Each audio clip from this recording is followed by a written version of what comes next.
Era noite de 30 de julho de 2018.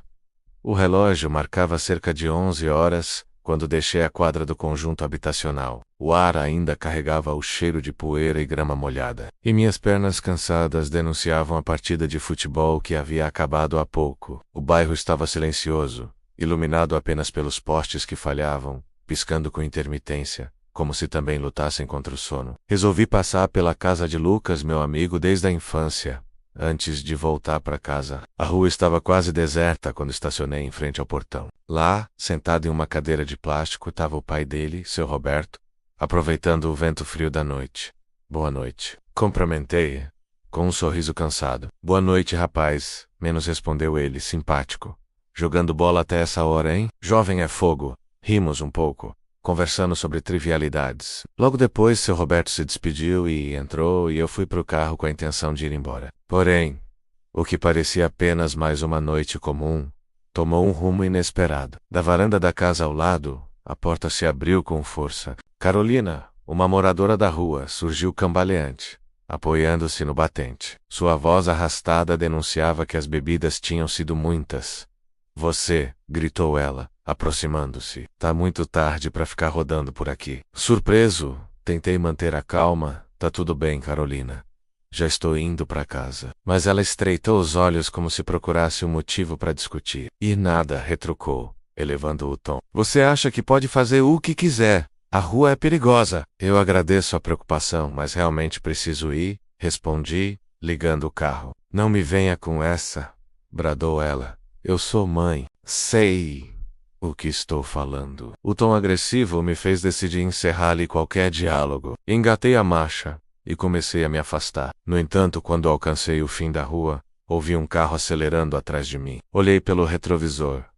Carolina vinha no banco do passageiro, e o namorado dela, Ricardo, dirigia com expressão tensa. Ei, Carolina baixou o vidro e se inclinou para fora, mesmo em movimento, gritando ofensas e ameaças que ecoavam pela rua vazia. Senti meu coração disparar. Não sabia o quanto aquela situação poderia piorar. Pisei firme no acelerador e segui para o condomínio, onde havia morado até poucos meses antes. Quando atravessei o portão, respirei aliviado. Eles não entraram, mas estacionaram logo do lado de fora. As luzes amarelas iluminavam seus rostos distorcidos pela raiva. Eu podia ouvir os gritos agressivos que atravessavam o portão fechado. Minhas mãos tremiam levemente quando peguei o celular e liguei para Lucas. Cara, tua mãe tá aqui fora. Tá gritando comigo, falei, tentando achar as palavras. O quê? Como assim? Lucas respondeu, assustado. O que está acontecendo? Eu não sei. Ela começou a me atacar do nada. Você tá ouvindo? Lucas ficou em silêncio por alguns segundos. Do outro lado da linha, escutei um suspiro preocupado. Eu estou ouvindo, murmurou ele, triste. Peguei o celular e comecei a gravar tudo, como defesa, como testemunho, como única âncora, em meio ao absurdo daquela situação. As palavras dela cortavam o ar como facas, cada grito mais desconexo e agressivo que o anterior. Ricardo, incomodado com a gravação, tentou impedi-la. Para com isso!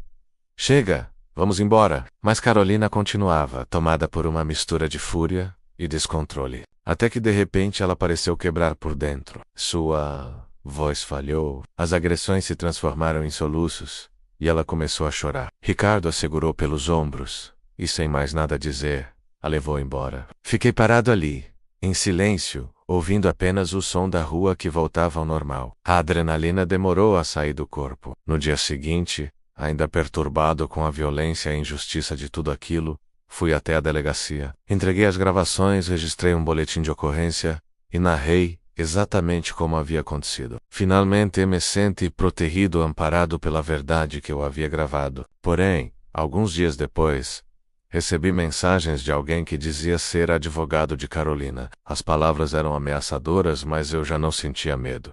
Sabia que havia feito o certo. Sabia que a verdade estava guardada na memória do meu celular e também na minha. Desde então aquela noite nunca saiu completamente da minha lembrança. O silêncio das ruas e os gritos dela ecoam às vezes, como um lembrete do quanto a vida pode mudar em poucos minutos, mas também como prova de que mesmo diante da injustiça e da agressividade alheia, A melhor arma que temos é guardar a verdade e manter a serenidade. As primeiras noites depois do ocorrido foram estranhamente silenciosas.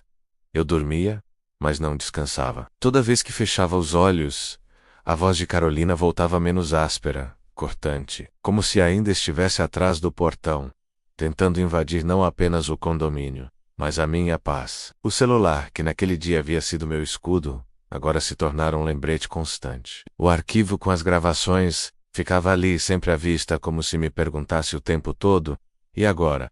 O que você vai fazer com isso? No começo, eu tentava fingir que tudo estava normal. Acordava, ia trabalhar, cumprimentava os vizinhos, mas a verdade é que eu caminhava na rua com os ombros encolhidos, sempre atento ao som de um carro se aproximando. O medo passou a andar comigo, silencioso, mas presente. Com Lucas, as coisas ficaram diferentes também. A amizade continuava, mas o olhar dele carregava um peso novo. A vergonha pelo que havia acontecido com a mãe.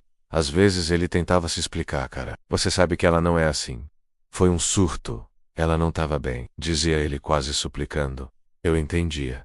Pelo menos tentava entender. Mas algumas feridas não cicatrizam tão rápido. Os dias passaram, e a notícia do boletim de ocorrência chegou aos ouvidos de Carolina. Foi então que começaram as mensagens estranhas. Primeiro, um número desconhecido. Você vai se arrepender por tentar sujar a imagem de uma mãe de família. Depois, outra. Retire a denúncia e tudo se resolve. Eu lia, suspirava, bloqueava. Mas cada recado deixava uma sombra a mais sobre mim. Meu coração acelerava sempre que o celular vibrava. O medo já não era constante e era cronometrado. Ele aparecia a cada notificação. Foi quando percebi. Mesmo longe, Carolina ainda tinha poder sobre meus dias. E eu não queria mais viver assim. Decidi que não seria refém do que havia acontecido. Comecei a me consultar com o delegado responsável pelo caso. Busquei orientações jurídicas e me aconselhei com alguns amigos. Aos poucos, uma força nova começou a crescer dentro de mim. A certeza de que eu não estava errado, e nem sozinho. Mas havia algo ainda mais complexo para lhe dar a culpa. Uma voz interna me perguntava se eu havia exagerado ao registrar o ocorrido. Se deveria ter deixado passar. Se eu não estava destruindo ainda mais uma família que já parecia quebrada. Era como carregar um conflito dentro do peito, entre proteger a própria dignidade e ter compaixão por alguém em desequilíbrio. E foi em uma dessas noites turbulentas que recebi uma ligação inesperada. O nome Lucas apareceu na tela. Atende rápido, preocupado, cara. A voz dele saiu baixa, embargada menos minha mãe. Ela viu tudo que você gravou. Ela me disse que está com medo do que pode acontecer. Ela não lembra de quase nada daquele dia. Silêncio. Não era o que eu esperava ouvir. Não era o que eu queria ouvir. E ainda assim, me atingiu em cheio. Ela está arrependida? Perguntei, com cuidado. Lucas respirou fundo. Ela está destruída por dentro. Fiquei sem palavras. Tudo pareceu desabar ao meu redor por alguns instantes, porque naquele exato momento eu entendi. Não havia vencedores naquela história. Nem eu, nem Lucas, nem Carolina. Todos nós saímos machucados daquela noite, e a vida, com sua ironia, não nos permitia simplesmente apagar o que aconteceu. O tempo continuava passando, mas a sensação daquela noite ainda morava dentro de mim. Às vezes, era só um incômodo distante. Em outras, a lembrança chegava como um trovão, rápida, barulhenta, impossível de ignorar. Eu tentava seguir com a vida, mas havia algo que insistia em me puxar de volta. As gravações. Elas estavam ali guardadas, protegidas, mas também me protegendo. Era estranho como um simples arquivo digital podia carregar tanto peso. Eu sabia que se divulgasse tudo, a verdade estaria exposta para todos verem. E por alguns instantes, isso parecia tentador. Quero que todos saibam o que ela fez comigo. Esse pensamento vinha como um sussurro de vingança, mas logo era seguido de outro. E depois, você realmente vai ficar em paz? Era como se eu tivesse uma batalha silenciosa dentro de mim, menos justiça contra machucar de volta, verdade contra exposição cruel, autoproteção contra compaixão. Conversei com alguns amigos. Alguns diziam, se fosse comigo já teria postado faz tempo. Queria vê-la negar depois. Outros tentavam me acalmar, divulgar. Isso não vai curar o que você sentiu. só vai criar mais dor. Para todo mundo. Eu sabia que cada um falava a partir da própria experiência, mas nenhuma resposta parecia realmente minha. Foi então que decidi procurar ajuda mais profunda. Comecei a conversar com um psicólogo, menos alguém que pudesse me ouvir sem tomar partido, sem colocar lenha na fogueira, sem diminuir o que eu sentia. Na primeira sessão, ele me pediu para descrever o momento em que senti pela primeira vez que a situação tinha me ferido de verdade. E eu percebi, não foi durante os gritos, nem na perseguição, nem nas mensagens de ameaça. Foi no instante em que o medo passou a me acompanhar para todos os lugares.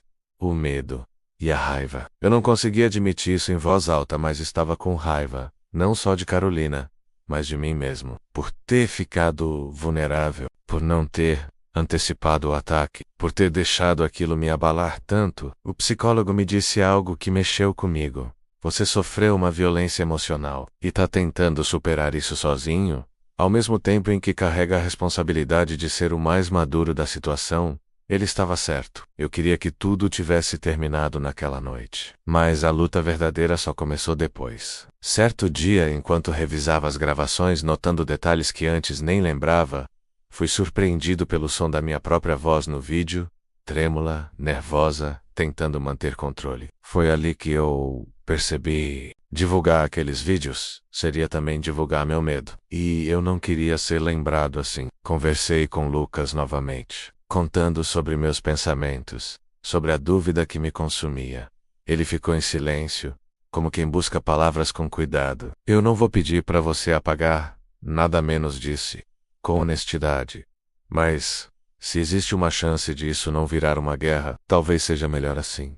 Eu respirei fundo. Pela primeira vez em semanas, senti que uma escolha se tornava mais clara, e o que era pós, e não espetáculo. Guardei as gravações de volta no cofre digital onde estavam menos seguras, inquestionáveis, mas não públicas. Era o meu direito, era a minha verdade, era a minha proteção, mas também era o meu limite. E aos poucos comecei a perceber. Superar não é esquecer o que aconteceu. É aprender a viver sem deixar que isso nos defina. No fundo, essa era a verdadeira vitória.